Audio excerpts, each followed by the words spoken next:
Hi అండి. మన pineapple తో పచ్చి ఎలా అయిందో చూద్దామా. ఈ రోజుకి 3 days అయింది.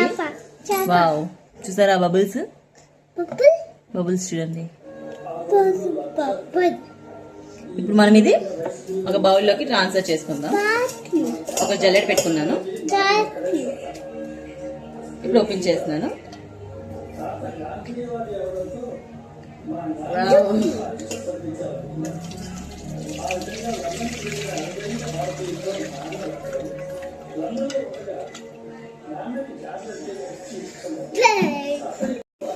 స్మెల్ మాత్రం నాకు బాగా నచ్చింది, ఎందుకంటే నాకు పైనాపిల్ అంటే చాలా ఇష్టం కాబట్టి.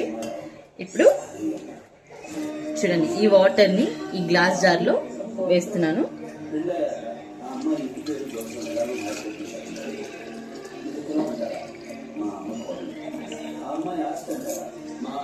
చూసారా, ఇంత వచ్చింది.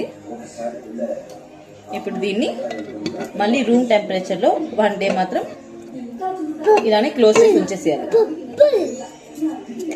ఆఫ్టర్ 1 day ఎలా ఉంటుందో చూద్దాం.